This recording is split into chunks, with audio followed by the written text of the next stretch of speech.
Well, I want to wish you a happy Independence Day, a happy 4th of July.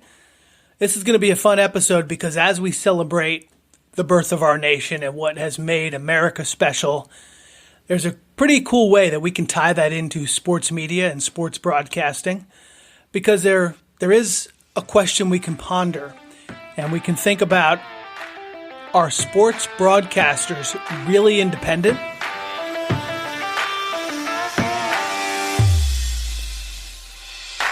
Welcome to the Sportscasters Club radio show, where it's all about becoming a better sportscaster and a better sports fan.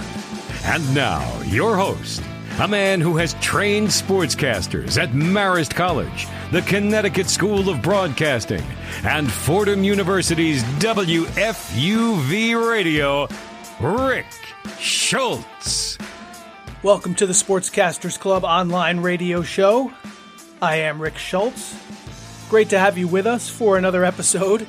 This is a fun one because it's a holiday week, a holiday weekend, depending on when you're listening to this.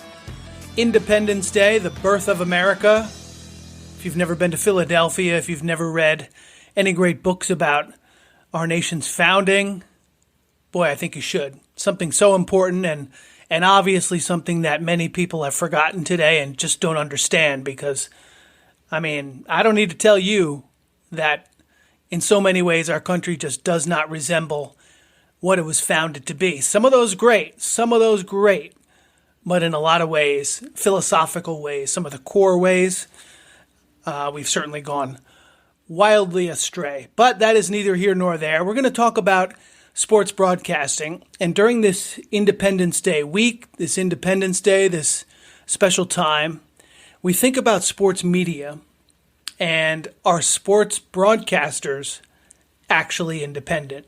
Kind of just a play on words, Independence Day, and our sports media members independent. But it's really an interesting thought when you dig into it. This was a story that we published many years ago, probably 10 years ago, on sportscastersclub.com. And that was the title, Are Sportscasters Really Independent? And it's a question that a lot of up-and-coming young sports media professionals ask, because a lot of media members, and I've taught so many of them in college settings, in private settings, everyone wants to be that independent voice, that person that can go out there, shoot from the hip, say what they want to say. They want to be Stephen A. Smith. They want to be Chris Russo. They want to be the person that's going to go out there like Colin Cowherd and say the controversial things that a Jim Rome would say, or any of the legends of sports media. So most people coming up, they want to be independent, and they think that when they finally make it in this business, that they're going to be able to say whatever they want. They're going to be able to air their opinions. They're going to be as independent as you could imagine because they are the talent. And they're going to be able to say what's on their mind, what's in their heart, and what they believe regarding the worlds of sport and otherwise, because we've seen sports media deviate from the ball fields and the courts and into other areas. And in many cases, like ESPN, they've paid a price for it. But talking about, are sportscasters really independent? It's really interesting because, I can talk about my personal background when I was young in my 20s, and even before that, working for a couple different professional baseball teams in the minor leagues. One was a Tampa Bay Devil Ray, Texas Rangers affiliate, and I called games there for 6 years, and not once did they ever tell me what to say or what not to say. Can you believe that? Not once. And I was young at the time. And I think that says a lot about the management there and the faith that they had not only in their product, but I guess the faith that they had in the broadcaster, that I wasn't going to go out there and say anything to embarrass the organization. I worked for the radio station, not for the organization. But neither the station or the team ever told me what to say or what not to say. The farthest they would go is to occasionally have a sponsor that sponsored that night at the park. And they would ask me to put that sponsor on for an inning or two to talk about, a bank or a local business, something like that. And so that was cool. Why not? I had no problem with that. That was not telling me what to ask or what to say, but that was as far as it went. So that was really a case where, as a broadcaster, I was independent.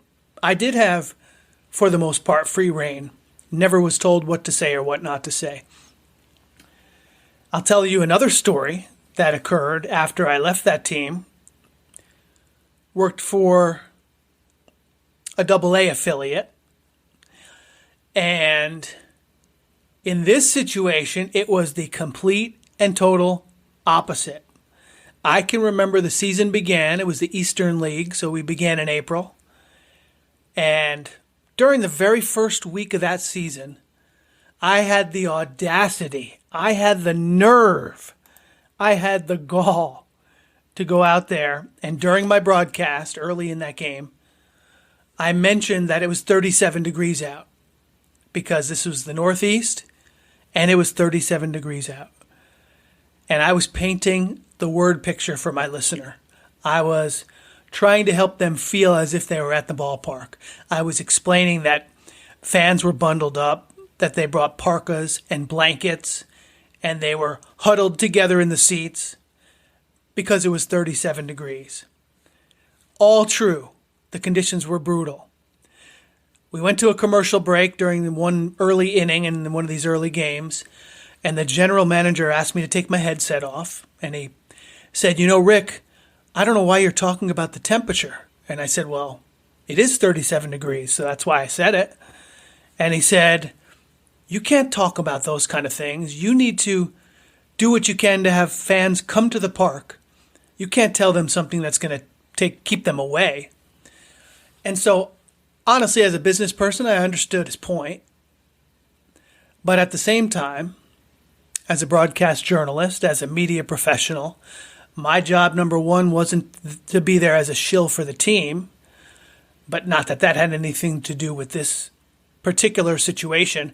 My job was to paint the word picture and explain exactly what I was seeing to allow my listener to feel as if he or she was there. So when I saw something on the field, I wanted them to feel as they could see it through my description. I wanted to paint that word picture. And that always includes the atmosphere. It includes what you see, what you hear, what you feel, as if that person was sitting in the seat next to you. And so we had a little argument. It was probably, a 90-second argument because we were in a commercial break. And obviously, he was the general manager, so he was the boss. So I think that was just a preview of things to come in the way that he and I dealt with each other over the season. I don't think we ever saw eye to eye because I was there as an objective professional. And I think many general managers still to this day still see you as a broadcaster as a mouthpiece for their team, a promoter of their team. And so in this case, I would answer that question. Are sports media professionals independent? In that case, I truly wasn't, because at the end of the day, he could have pulled the plug on me. He never did. But throughout that season of broadcasting more than 100 games, there were definitely other instances, and the tone had been set. So truly independent? No. Truly independent? No. And that brings me to the next step on my career. And you would think that this step would be the place where I would be constrained to the max. And that just didn't happen. And I will share that one next. When you're done with this episode, or even if you want to open your browser now, you can go deeper and learn the secrets of sports broadcasting. Search our full list of books at sportscastersclub.com. Available from Amazon and Kindle, paperback, and Audible format.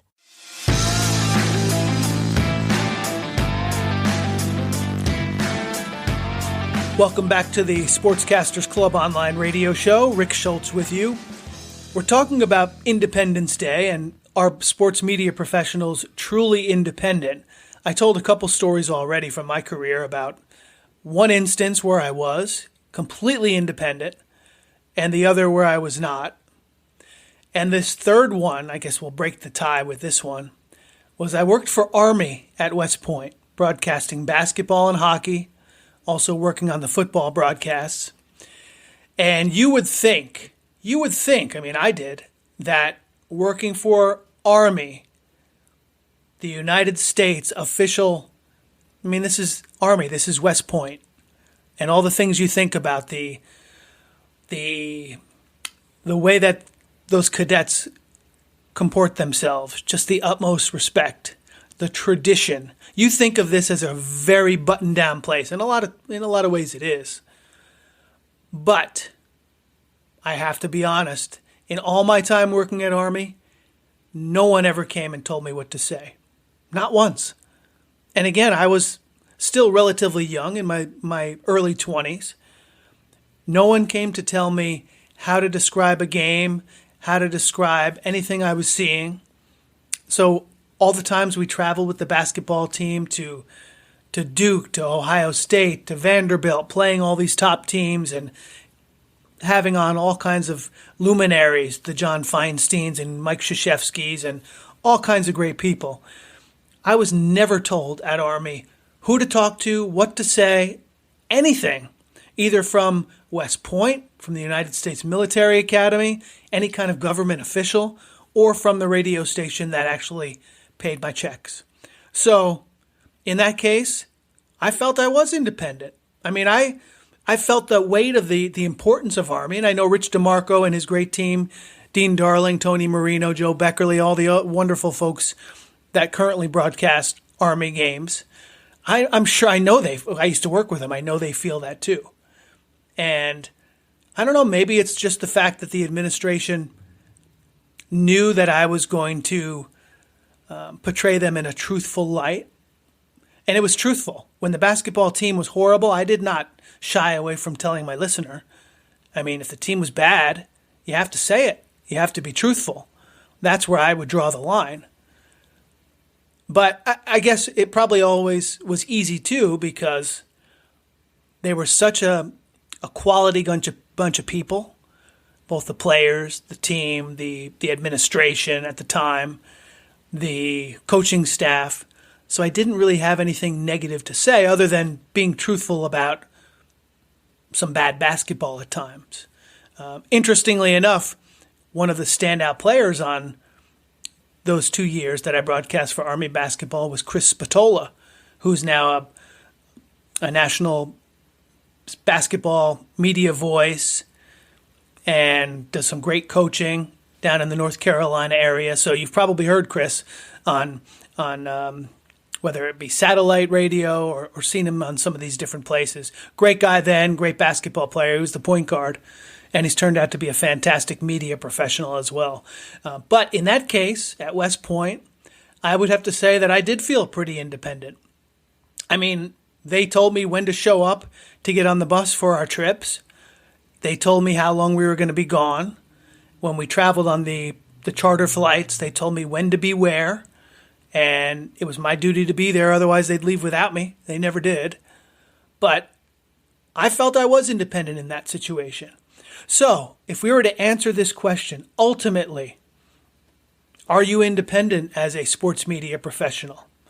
Ultimately, can you say whatever you want to say whenever you want to say it? Can you do what you want to do? Can you beat to your own drum? Can you offer as many hot takes as you want? Use whatever kind of language you want at any time? I would have to answer, if I had to choose yes or no to that one, I'll say no. You're not independent. You're only as independent as the person who pays you and employs you. And that can be a great thing when you're in some of the great situations like I was, and as many media professionals are, where you find a spot that matches your personality, that matches your philosophy. That's great. You can be independent and you can flourish in that scenario. But then you have other situations where maybe your philosophy and that of the head honchos and the bosses differ. And in that case, no, you're not independent, because ultimately they're the ones calling the shots. It just comes to mind that I did a lot of other media work anchoring sports updates at different stations, country stations, rock and roll, alternative rock. And there was always a general manager and a corporate environment that oversaw what happened at each station. And I can't recall ever having anyone tell me what to say or what not to say when I was reporting the news or reporting sports. But I do remember they would say, "Hey, Rick, tomorrow we need you to do morning news on the oldies station and on the rock and roll station." Or the next day we need you to do the alternative rock station because the newscaster is going to be out for a week. So was I truly independent, wanting to stay just in my niche and with wherever area I was in? The answer is no. I was an employee. And so while I might have been broadcasting sports or news, it truly came down to the employer-employee relationship. Ultimately, some changes were made and I wasn't willing to accept the changes in the way that they were presented to me. And so I made the choice to leave. But that's part of being an independent professional. That's just part of being an employee. Because if you work at a media outlet, a radio station, a conglomerate, a corporate environment, you've got the choice to stay, you've got the choice to go. So in that case, I guess I was free. I was independent.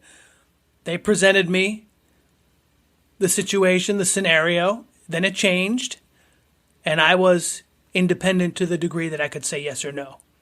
So, sports media professionals should not get the wrong idea that they're going to graduate from college. I mean, I worked with so many college students at Fordham, at the Connecticut School of Broadcasting, at Marist College, and a lot of them were so talented, but they had that attitude that they were going to go out there and do things their way regardless.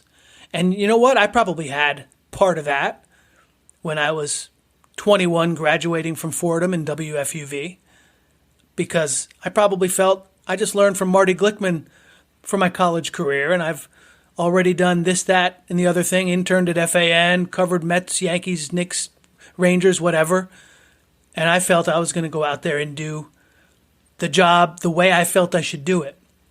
And in some places, that's just not the job they want you to do if they hire you. So I would answer the question, are broadcasters truly independent? No. It all depends on who's paying your check.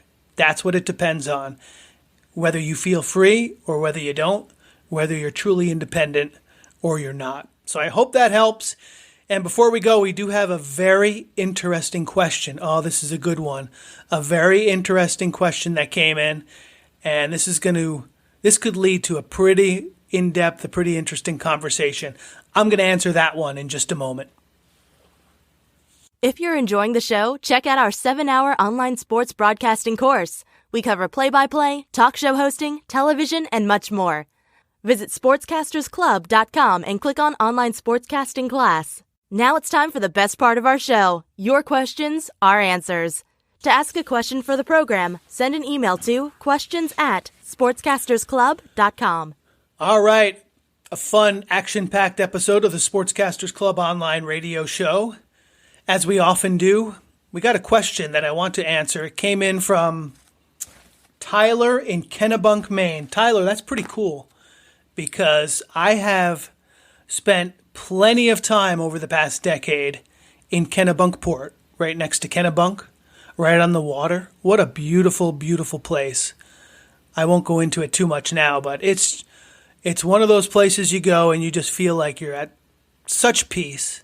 Just a great place in our fantastic country. A great place to think about. I've been there. In matter of fact, I spent many 4th of Julys in Kennebunkport. So, Tyler, I wonder if you're going to see those fireworks right down there overlooking Mother's Beach, or if you're going to be out near Walker's Point, walking around, wherever you're going to be in Kennebunkport.